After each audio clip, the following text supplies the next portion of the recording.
Nusantara. Di negeri kepulauan yang membentang dari Sabang hingga Merauke, Tuhan menghadiahkan salah satu anugerah terbesar bagi bangsa Indonesia. Tanah yang subur, air yang melimpah, dan keanekaragaman hayati. Di setiap lembah, di balik setiap gunung, dan di sepanjang sungai yang mengalir, tersimpan potensi pertanian yang begitu besar. Potensi yang menjadi kekuatan dan masa depan negeri ini. Dari hamparan sawah hijau yang tak bertepi, Indonesia memiliki kekayaan yang menjadikan pertanian sebagai pilar utama kehidupan rakyatnya. Inilah kekuatan yang menghidupi jutaan keluarga, menggerakkan ekonomi, dan menjaga ketahanan pangan bangsa. Di tengah besarnya karunia alam ini, Kementerian Pertanian Republik Indonesia hadir untuk merawat, mengelola, dan memaksimalkan seluruh potensi yang diberikan Tuhan kepada bangsa ini. Dengan inovasi, teknologi, dan kerja keras yang tak pernah berhenti, Kementerian Pertanian memastikan bahwa kekayaan alam Indonesia bukan hanya dinikmati hari ini, tetapi diwariskan dengan lebih baik kepada generasi mendatang. Dengan pengalaman yang begitu panjang, Kementerian Pertanian selalu melakukan pembaharuan dari aspek pelayanan hingga aspek pengelolaan di lapangan. Kementerian Pertanian tak pernah berhenti untuk menjadi lebih baik. Kemajuan pesat juga ditunjukkan pada pemerintahan Presiden Prabowo dan Wakil Presiden Gibran Raka Buming Raka.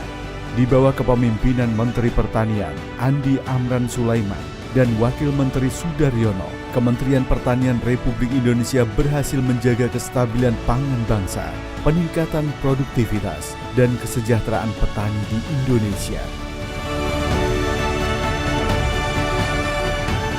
Tentunya kerja nyata ini didampingi oleh support system yang sangat solid dan luar biasa baik.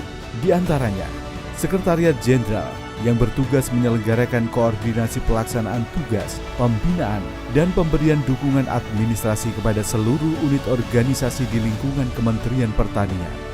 Inspektorat Jenderal adalah unsur pengawas pada Kementerian Pertanian yang berada dan bertanggung jawab kepada Menteri Pertanian secara langsung.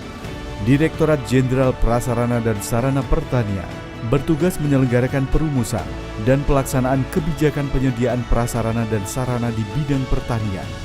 Direktorat Jenderal Tanaman Pangan bertugas menyelenggarakan perumusan dan pelaksanaan kebijakan di bidang peningkatan produksi padi, jagung, kedelai, dan tanaman pangan lainnya. Direktorat Jenderal Hortikultura bertugas untuk merumuskan dan melaksanakan kebijakan di bidang peningkatan produksi aneka cabai, bawang, aneka jeruk, dan tanaman hortikultura lainnya. Direktorat Jenderal Perkebunan bertugas menyelenggarakan perumusan dan pelaksanaan kebijakan di bidang produksi sawit, kopi, kakao, dan tanaman kebun lainnya. Direktorat Jenderal Peternakan dan Kesehatan Hewan yang bertugas menyelenggarakan perumusan dan pelaksanaan kebijakan di bidang peningkatan populasi dan produksi ternak serta kesehatan hewan.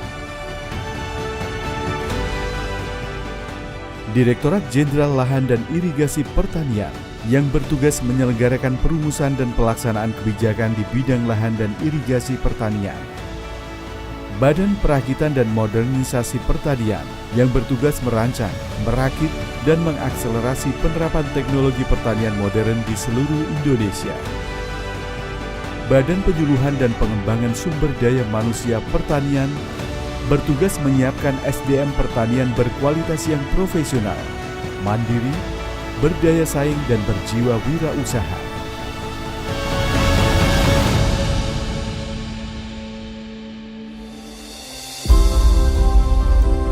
Selain dengan support system yang sangat lengkap dan sangat baik, pemerintah Indonesia pada saat ini memiliki program Astacita sesuai arahan Presiden Prabowo Subianto yang bertujuan untuk memperkuat pertanian dan perekonomian negara.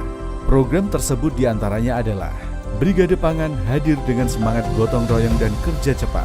Brigade Pangan bergerak membawa solusi, mulai bantuan benih, pupuk, alat, dan mesin pertanian, hingga pendampingan teknis bagi petani di seluruh pelosok negeri. Kini, wajah pertanian Indonesia telah berubah.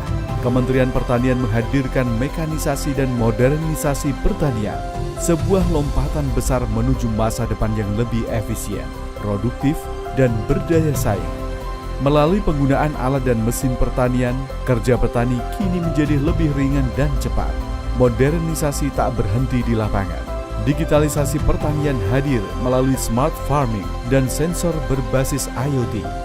Di tengah tantangan alih fungsi lahan dan meningkatnya kebutuhan pangan, Kementerian Pertanian menghadirkan program Cetak Sawah Rakyat, sebuah gerakan nyata untuk membuka lahan baru, mengubah lahan tidur menjadi lahan produktif untuk memperkuat ketahanan pangan nasional. Sebagian lahan terabaikan, mengering, tergenang, dan kehilangan produktivitasnya. Kementerian hadir dengan program optimasi lahan, sebuah gerakan nasional untuk memulihkan, memanfaatkan, dan memaksimalkan potensi lahan pertanian Indonesia. Melalui program ini, lahan-lahan dihidupkan kembali, tata air diperbaiki, tanggul dan irigasi diperkuat. Di negeri agraris seperti Indonesia, air bukan sekedar kebutuhan, tetapi penentu masa depan pertanian.